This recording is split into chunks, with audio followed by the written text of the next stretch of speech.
This is Cermoš. Limits Beats. Cermoš. Tu a teraz.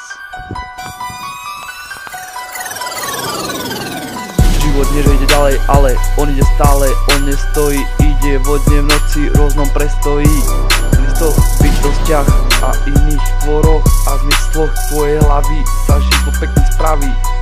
A rany zahojí a pokazené opraví. Hneď jak toto do tvojej hlavy sa dopraví a tvoje auto sa na moju show dostaví. Lenže keďže už to bolo, bude, ale je, tak poďme a všetci povedzme, my lepší sme, lebo rap lepší je, lebo top ešte len príde a neodíde, lebo vždy niekto iný tu bude, kto bude ukazovať zmysel života a aký krásny je život sám. Rapovým vplyvom pôsobiť chcem, aby si to aj ty videl clivo. Viem, že je to ťažké niekedy, ale poď teraz tu sa zmeň v tom, čo chcel by si sa zmeniť.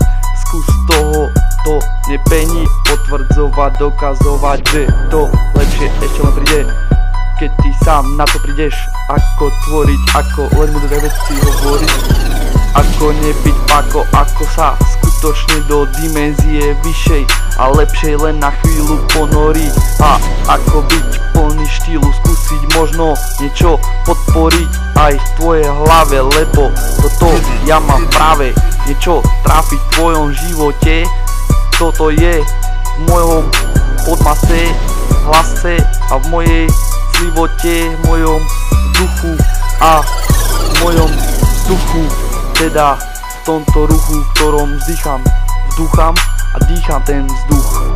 Čuch, ok, teraz bokom dajme ten vtip, lebo to nie je náhoda, mojimi slovami tvorená pohoda, jak Peter Holoda alebo Miňo, Citrón, náš proste pán, jak ten, kto vymyslí niečo jak drak, proste niečo, čo tu není nezmyslí, ale silné veci nie, keď si od veci vieš, a keď chceš, tak sa môžeš motivovať a môžeš.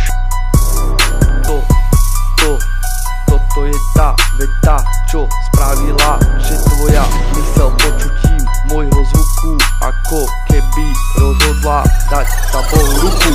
Nezdať sa, bať sa na zlé veci, vykašľať sa a dobrú dať navždy svoju zmluvu.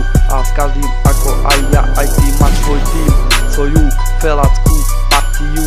A ja s hocikým zrolím jointa môžem pokecať na chvíľu. Nemám čas, idem hrať za čau.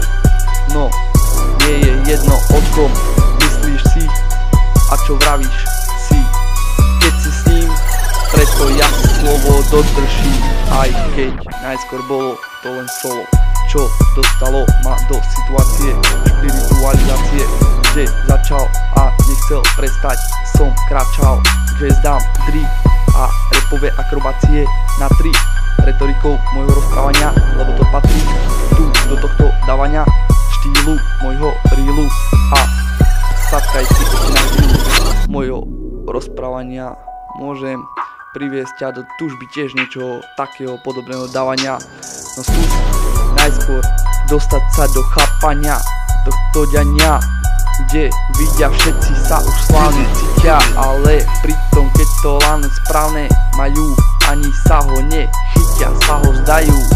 To lano, to je metafora zase tvorená mojimi slovnými my a tak my, jak chceš, daj si to, pomyslí si, ale to nie sú nezmysly. Ti vravím, ty si ten pravý, ale pritom keď to lano máš, tak si ho váš skorej jak henty, čo skorej ho založia a odložia a potom sa veľmi, veľmi mocní cítia. Ver mi, nie je to dobré, no ja tvoriť som prišiel a kamo, to lano je už vyššie, je teleportované a práve mne a tebe je zaslané, nie pre náhodu, ani kvôli tomuto národu, ale kvôli tomuto